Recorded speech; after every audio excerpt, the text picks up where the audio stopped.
নবী নূহ আলাইহিসসালাম। নবী নূহ আলাইহিসসালাম পাঠানো হয়েছিল ইদ্রিস আলাইহিসসালামের পরে। ইতিহাসবিদরা বলেন ইরানের মৌসুম অঞ্চলে এক জনগোষ্ঠীর কাছে প্রেরণ করা হয়। তার জাতি ছিল মূর্তি পূজারী, আর মেসোপটেমিয়ার মানুষ তখন নানান ধরনের মূর্তি পূজা করত এবং অশ্লীল কাজ ছড়িয়ে পড়েছিল। নূহ আলাইহিসসালাম 50 বছর বয়সে তিনি নবুয়ত লাভ করেন। জাতিকে তিনি 950 বছর ধরে আল্লাহ একত্ব বিশ্বাস করার আহ্বান জানান, কিন্তু খুব অল্প কিছু মানুষ তার দাওয়াত গ্রহণ করেছিল।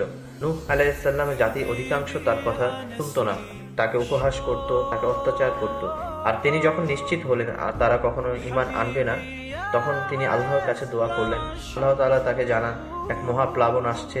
আল্লাহ আদেশে নূহ আলাইহিসসালাম একটি বিশাল নৌকা তৈরি করেন। তিনি তাতে ঈমানদারদের এবং প্রত্যেকটি প্রাণী একজোড়া করে আশ্রয় নেন। তারপর শুরু হয় মহাপ্লাবন। বৃষ্টি নামে আর মাটির ভিতর থেকে পানি উঠে।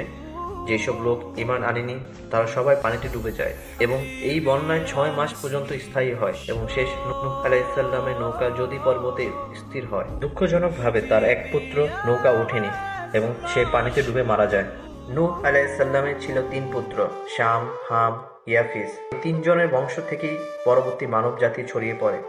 ইসলামিক ইতিহাস অনুযায়ী শামের বংশধরের মধ্যে ছিল আরব, বনি ইসরায়েল, ইহুদি ও সিরিয়া, এবং হামের বংশধরের মধ্যে ছিল আফ্রিকা জনগোষ্ঠী, মিশরীয়, ইথিওপিয়ান। আর ইয়াফিসের বংশধরের মধ্যে ছিল তুর্কি, গ্রিক, রুশ, মঙ্গল, চীন, ভারত, ইউরোপিয়ান জনগোষ্ঠী। আর এই বংশধরদের বিবরণ পাওয়া যায় ইবন কাসিরি, তবেরি, ইবন খালদুন সহ বহু প্রাচীন ইতিহাস ব্যাখ্যাকারী গ্রন্থ থেকে।